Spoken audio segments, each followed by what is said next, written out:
what tomorrow will look like. Please paint a picture for us, Umi, about tomorrow's celebrations, what they look like, who do we expect to see, and who should attend, actually. Yeah, thank you for that. So tomorrow is going to be an exciting day. It's the inaugural Utamaduni Day for us as a country.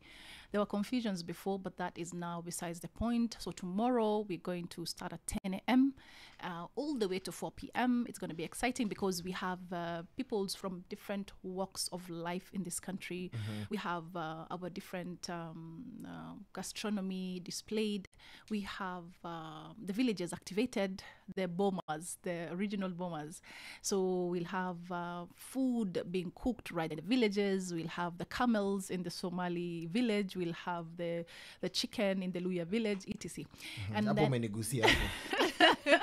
Brent said, I feel right at home now. Because there's chicken, Yeah, and there'll be no plates or spoons or forks. We're gonna be eat using with our our hands. and there'll be no plates. So you're gonna be using the banana leaf to as a means of display for your food. And the auditorium will be active with the different cultural dance troupes from different counties. So we've invited all counties to come and showcase their different cultures so that we can appreciate each other's cultures. There'll be from the legislative arm to the executive arm to our VVIPs, the Kenyan public, and it is free. So all Kenyans are welcome. You're encouraged to come with your children because that is a day, it's a family day. There'll be no boring speeches like the normal, Moi Day and whatnot. What we are having is performances, arts. We'll also be having a stand where there's a matatu because, culture is not static. True. We don't want to look at culture like a boring, old, archaic thing. We want to make culture cool again. And that's what we're doing as a State Department of Culture, the Arts and Heritage. So there'll be no mtukufu rais wanaopita mbele yako No. sasa ni gari nila. We're not about that life. It's good to hear. Keeping culture static, like you said, but keeping it alive is also, it's not an easy task. I know we have heritage sites like Lamu, etc. But what work is, of course, your department and the government in general doing to make sure that we keep our culture alive and we preserve it for future generations? Yeah, that's a good question, Mariam.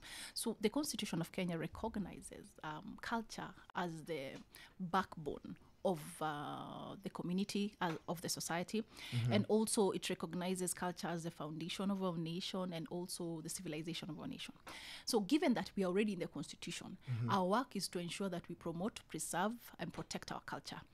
We have different heritage sites, as you mentioned. We have Vasco da Gama, we have Fort Jesus, we are actually the home of human origins. We have Turkana Boy, which was found here many, many years ago, and that was in 1984. But it was like almost 1.4 million years old, the fossil that was found here. So as Kenya, we term ourselves the home of human origins.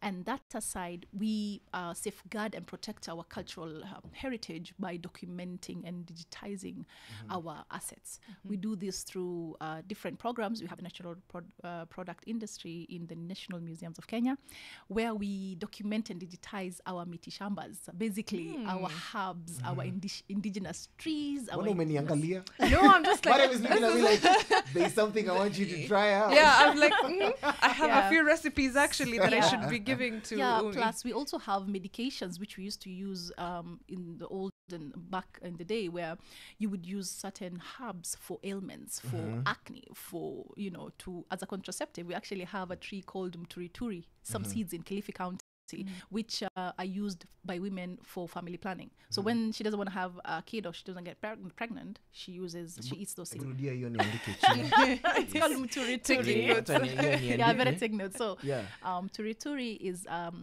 a product that is found in one of the counties, Kilifi County, and as a country we're trying to document and digitize that so that 50, 100 years from now, our culture is not eroded, our indigenous products are not eroded.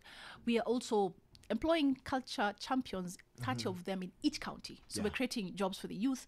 They document, they help us digitize our assets through computers, through iPads. We give them cameras. And all these are stored in our system where they're documented, and years from now they'll still be available to the public. That's brilliant. Yeah.